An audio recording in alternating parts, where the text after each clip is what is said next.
எல்லாருக்கும் வணக்கம் மக்களே. இப்போது நம்ம வந்து புதுசாக இப்போ தான் வீடியோ போட ஆரம்பிக்கிறோம். எல்லாருமே தொடர்ந்து சப்போர்ட் கொடுங்க. புதுசாக பார்க்குறவங்க மறக்காமல் சப்ஸ்கிரைப் பண்ணிக்கோங்க. பெல் பட்டன் கிளிக் பண்ணிக்கோங்க. அப்போனா தான் நம்ம போடுற வீடியோ தொடர்ந்து உங்களுக்கு வந்து சேரும். இப்போ நம்ம பார்க்க போகிற வீடியோ என்ன அப்படின்னா, யாரை பற்றி அப்படின்னா, நம்ம திமுகவில் வந்துட்டு எஸ்கே இருக்கார்ல, அதாவது உங்களுக்கு சொல்கிற மாதிரி புரியும் அப்படின்னா, நம்ம சிவகார்த்திகேயன் சார் சொல்ல வரல நான். அதாவது திமுக சேர்ந்த சிவாஜி கிருஷ்ணமூர்த்தி அவர்கள் நேற்றைய தினம் என்ன சொல்லியிருக்காரு அப்படின்னா, விஜயை பற்றி ரொம்ப ஒரு அவதூறு பரப்பி கேவலமான ஒரு செயலில் கேவலமாக பேசியிருக்கிறாரு. அது என்னன்னு இப்போ பார்ப்போம் மக்களே. வாங்க நம்ம வீடியோக்குள்ளே போகலாம். அதாவது இப்போ நம்ம இந்த வீடியோவில் வந்துட்டு ஏற்கனவே சொன்ன மாதிரி இப்போது சிவாஜி கிருஷ்ணமூர்த்தி அவர்கள் வந்து விமர்சனம் பண்ணியிருக்கிறாரு விஜய் அவர்களை வந்துட்டு. என்ன அப்படின்னா, விஜயை பிடித்த ஒரு பெண்மணி என்ன சொல்லியிருக்கிறாங்க அப்படின்னா, அவர் வந்து எனக்கு பிடிக்கும், அவர்னா எனக்கு ரொம்ப பிடிக்கும், விஜய் வந்து எனக்கு ரொம்ப பிடிக்கும் அப்படின்னு சொல்லியிருக்கிறாங்க. அதுக்கு நம்ம சிவாஜி கிருஷ்ணமூர்த்தி என்ன சொல்லியிருக்கிறாரு அப்படின்னா, விஜய் பிடிக்கும் அப்படின்னா நேராக பணியூர் ஆஃபீஸ்க்கு போங்க, அங்கே தான் பெரிய பங்களா இருக்குது, அங்கே போயிட்டு ரூமுக்கு போங்கன்னு சொல்லி அவர் வந்து விமர்சனம் வந்துட்டு வேற மாதிரி வைக்கிறாரு. ரொம்ப ஒரு கேவலமான செயல், எந்த அளவுக்கு கீழ்த்தனமாக பேசணுமோ அந்த அளவுக்கு பேசியிருக்கிறாரு திரு சிவாஜி கிருஷ்ணமூர்த்தி அவர்கள் வந்துட்டு. அதாவது இப்போ எல்லாருக்கும் வணக்கம் மக்களே. இப்போ நம்ம என்ன பார்க்க போகிறோம் அப்படின்னா, இப்போ சமீப காலமாக வந்துட்டு நம்ம சிவாஜி கிருஷ்ணமூர்த்தி டிஎம்கே சேர்ந்தவர் ரொம்ப கேவலமாக எந்த அளவுக்கு அடிமட்டத்தனமாக கேவலமாக பேசணுமோ அப்படி பேசியிருக்கிறாரு. அது என்ன நம்ம இப்போ இந்த வீடியோக்கள் பார்ப்போம். வாங்க மக்களே.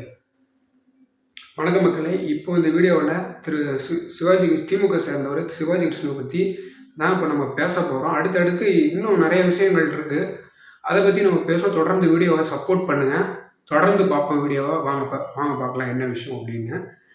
திரு சிவாஜி கிருஷ்ணமூர்த்தி என்ன சொல்லியிருக்கிறாரு அப்படின்னா, தாவைக்க பெண் நிர்வாகி சொல்லியிருக்கிறாங்க. தாவைக்க பெண் நிர்வாகியை எந்த அளவுக்கு கேவலமாக, எந்த அளவுக்கு கீழ்மட்டத்தனமாக, எந்த அளவுக்கு கேவலமாக பேசணுமோ அந்த அளவுக்கு கேவலமாக பேசியிருக்கிறாரு. தாவையை சேர்ந்த பெண்மணி என்ன சொல்லிடுறாங்க, விஜய் வந்து எனக்கு ரொம்ப பிடிக்கும் அப்படின்னு சொல்லி ஒரு அன்பாக சொல்லியிருக்கிறாங்க.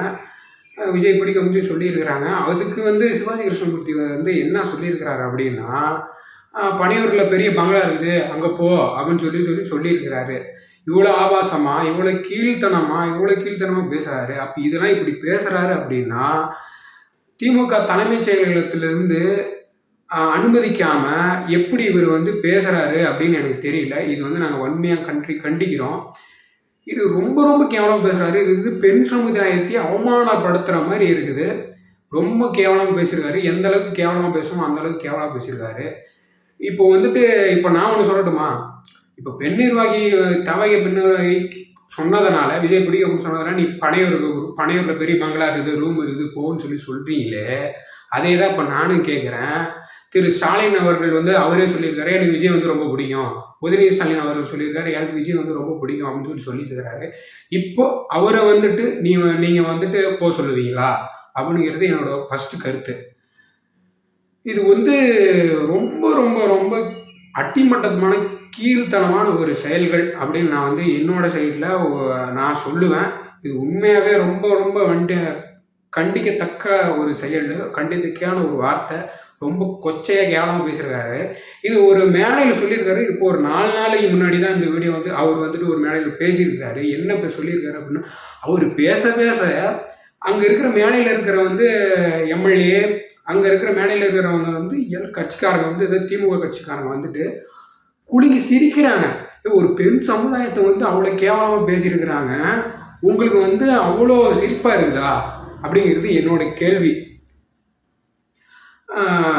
இப்போ வந்து தளபதி அமைதியாக இருக்கிறதுனால தான் நம்மளுடைய வேர்ச்சுவல் வாரிஸ், அது ஜென்சி வேர்ச்சுவல் வாரிஸ் வந்து எல்லாருமே அமைதியாக இருக்கிறாங்க. இப்போது வந்து தாமைக்கால மட்டும்தான் வந்து 80% வந்து இளைஞர்கள் இருக்கிறாங்க. அவங்கள்ட்ட தளபதி ஊன்னு சொல்லட்டும், அவங்க வந்துட்டு என்னென்ன பண்ணுவாங்கன்னு பாருங்கள். என்னங்க இவ்வளோ கேவலமாக, யாராவது இவ்வளோ கேவலமாக பேசுவாங்களா? ரொம்ப கேவலமாக பேசுகிறாருங்க. இதை வந்து நாங்கள் ரொம்ப ரொம்ப கண்டிக்கிறோம். ரொம்ப வருத்தமாக இருக்குது. பெண்கள் சமுதாயத்தை ரொம்ப கேவலமாக பேசுகிறாரு. இது வந்து மக்கள் தான் தீர்மானிக்கணும். மக்கள் கண்டிப்பாக தக்க பதிலடி கொடுப்பாங்கன்னு நாங்கள் நம்புகிறோம். A few moments later. அடுத்ததாக பார்த்தீங்க அப்படின்னா, இங்கே தான் இப்படி நடக்குது அப்படின்னா, அடுத்து சென்னையில் நான் சென்னையில் எந்த இடத்துல பார்த்தீங்க அப்படின்னா, சென்னை திருவல்லிக்கேணியில ஒரு விஷயம் நடந்திருக்குது. அது என்னன்னு பார்த்தீங்க அப்படின்னா, அங்கேயும் திமுகவினர் வந்துட்டு ஒரு இடத்துல வந்துட்டு பம்பு செட்டு போட்டு கொடுத்துருக்காங்க. அது என்னன்னு எனக்கு சரியா தெரியல. பம்பு செட்டு போட்டு கொடுத்துருக்குறாங்க. அங்கே வந்து அங்கே மட்டும் ஏன் பண்ணுறீங்கன்னு சொல்லிட்டு பெண் நிர்வாகி, அதாவது தாமிக்காவை சேர்ந்த பெண் நிர்வாகி வந்து கேட்டிருக்கிறாங்க.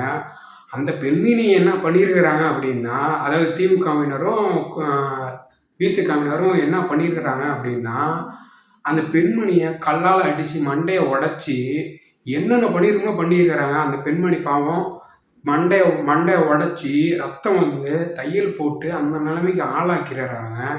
அப்போ இவங்கெல்லாம் இந்த ஆளுங்கட்சியும் இந்த விசிக கூட்டணி கட்சி 2 பேரும் சேர்ந்து என்னென்ன அலங்கோலங்கள் பண்ணுமோ எல்லாமே பண்ணுறாங்க.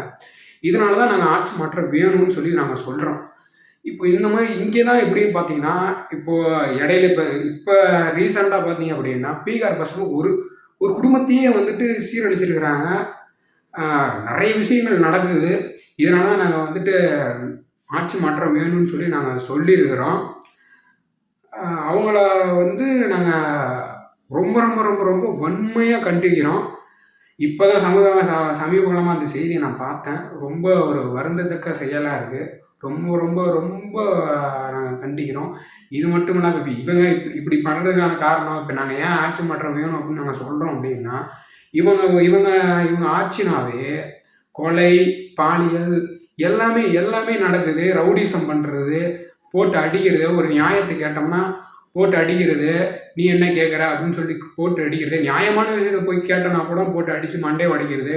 அது ஒரு பெண்ணுன்னு கூட பார்க்காம நீ இப்போ பெண்மணி மேலே கையை வைக்கிற அப்படின்னா இப்போ எந்த அளவுக்கு சட்டம் ஒழுங்கு சீரழிஞ்சு கிடக்குது நீங்களே பார்த்துக்கோங்க மக்களே.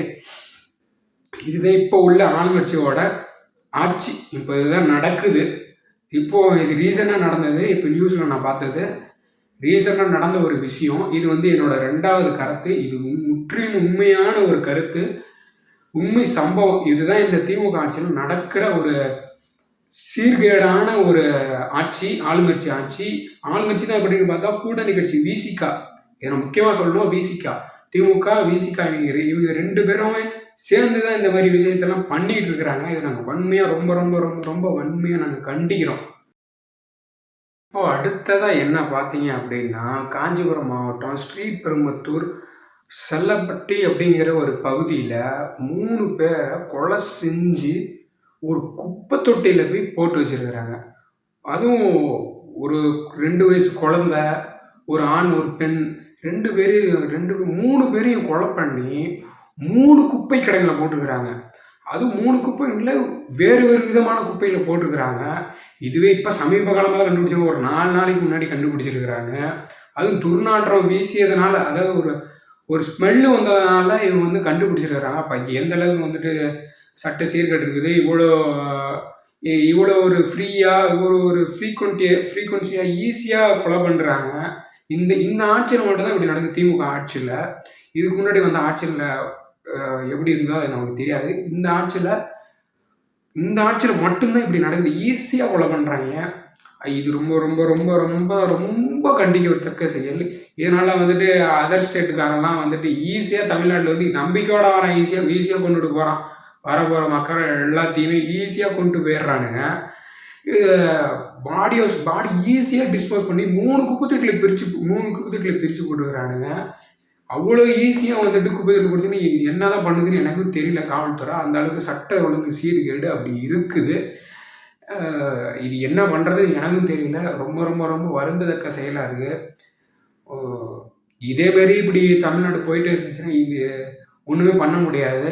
அதனால தான் நாங்கள் ஆட்சி மாற்றம் வரும்னு நாங்கள் ரிப்பீட்டடாக மறுபடியும் வந்துட்டு புதுசாக எங்கள் அண்ணன் விஜய் அண்ணன் தலைமையில், தளபதி அவர்கள் தலைமையில் ஆட்சி அமையணும்னு சொல்லிட்டு நாங்கள் வேண்டி கேட்டுக்கிறோம். மக்கள் இதுக்கான பதிலடியை 2026 கண்டிப்பாக நாங்கள் கொடுப்பாங்க. நாங்கள் வந்து தளபதியை 2026 அரியணையில் அமர வைக்கிறோம். 100க்கு 100 மக்கள் பண்ணுவாங்க. அடுத்ததான் நம்ம என்ன பார்க்க போகிறோம் அப்படின்னா, கரூரில் ஒரு எம்எல்ஏ என்ன பண்ணியிருக்கிறாரு அப்படின்னா, கனிம வள கொள்ளையை செய்தி தொடர்பாக, அதாவது ஊடகவியலாளர்கள் வந்து இப்போ நியூஸ் சேகரித்து எடுத்தவங்கள என்ன பண்ணியிருக்கிறாங்க அப்படின்னா, அங்கே சேர்ந்த கரூரை சேர்ந்த எம்எல்ஏ, அதாவது திமுகவை சேர்ந்த எம்எல்ஏ, திமுக ஆளுங்கட்சியை சேர்ந்த எம்எல்ஏ என்ன பண்ணியிருக்கிறாரு அப்படின்னா, அவரை கடத்திட்டு போயிட்டு ரொம்ப ரொம்ப கேவலமா, ரொம்ப அடிச்சு, கேவலமா பண்ணி, அவர இது பண்ணி, அப்புறம் ஒரு போலீஸ் எஸ்பி போய் அவர காப்பாத்தி, இப்படிலாம் ரொம்ப கேவலமான ஒரு கொடூரமான செயல் நடந்துகிட்டு இருக்குது. இதெல்லாம் என்ன சொல்றதுன்னு எனக்கு தெரியல. இதுல வேற சிறப்பாக ஆட்சி கொடுக்கிறோம், சிறப்பாக ஆட்சி கொடுக்கிறோம், எந்த கொம்பனாலையும் சொல்ல முடியாது அப்படிங்கிற மாதிரி ஒரு ஆட்சி கொடுக்குறோம் அப்படிங்கிற மாதிரி சொல்லிட்டு இருக்காங்க. இதில் மறுபடியும் 2024 எங்கள் ஆட்சி தான் அப்படின்னு சொல்லிட்டு இருக்கிறாரு திரு ஸ்டாலின் அவர்கள், மு.க. ஸ்டாலின் அவர்கள் சொல்லிட்டு இருக்கிறாரு. இது எந்த வகையில் சாத்தியம்னு எனக்கு தெரியலை. நான் மறுபடியும் சொல்கிறேன், ஆட்சி மாற்றம் கண்டிப்பாக வரும், டிவிக்கே தான் வரும். மறுபடியும் சொல்கிறேன், டிவிக்கே வெஸ் டிஎம்கே மட்டும்தான், வேறு யாரும் கிடையாது. இது 100க்கு 100 நான் அடித்து சொல்லுவேன். இதுதான் இப்படி நடக்குது, இந்த மாதிரி பிரச்சனை அப்படி நடக்குது அப்படின்னா, இப்போ அடுத்ததாக பார்த்தீங்க அப்படின்னா ரொம்ப ஒரு கேவலமான ஒரு செயலை செஞ்சுருக்கிறாங்க. அது என்ன அப்படின்னா, ஒரு ஸ்கூல் ஸ்டூடெண்ட்ஸ் அவேர்னஸ் நடத்திருக்கிறாங்க, அவேர்னஸ் கொடுத்துருக்குறாங்க.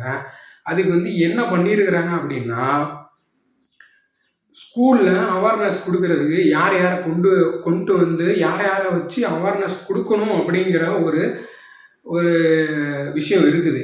அதை யாரை கொண்டு வந்து விட்டுருக்குறாங்க அப்படின்னா அவேர்னஸ்ஸு, அது என்ன அவேர்னஸ் ஆகுதுன்னா, கர்ப்பப்பை புற்றுநோய் அப்படிங்கிற இதை எப்படி பண்ணணும் அப்படிங்கிறத, எப்படி கையாளணும், எப்படி அதை தடுக்கிறது, எப்படி நம்ம தடுக்கிறது அப்படிங்கிறத அவேர்னஸ் கொடுக்கறதுக்காக யாரை கூப்பிட்டு வந்திருக்காங்க அப்படின்னா, ஆபாசமாக வீடியோ போடுற இன்ஸ்டாகிராம், ஃபேஸ்புக்கில் வீடியோ போடுற ஒரு 18+ கண்டென்ட் போடுற ஒரு லேடியை கூப்பிட்டு வந்து ஒரு ஸ்கூலில், ஒரு பள்ளியில் ஒரு கேவலமாக இந்த மாதிரி ஒரு ஆபாச வீடியோ போடுற ஒரு பெண்மணி கூப்பிட்டு வந்து அவேர்னஸ் கொடுக்குறீங்க அப்படின்னா, எந்த அளவுக்கு கேவலமான ஒரு ஆட்சி நடந்துட்டு, எந்த அளவுக்கு கேவலமான ஒரு அமைச்சர்களை போட்டு வச்சுருக்கிறீங்க, என்ன நடக்குதுங்க, என்ன இந்த ஆட்சியில் நடக்குது, கேவலமாக நடக்குது. ஒரு ஸ்டூடெண்ட்ஸ் மத்தியிலே இதெல்லாம் நீங்கள் பண்ணலாமா?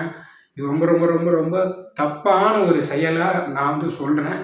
இது மக்கள் கண்டிப்பாக தக்க பதிலடி கொடுப்பாங்க. 2026 கண்டிப்பாக கொடுப்பாங்க.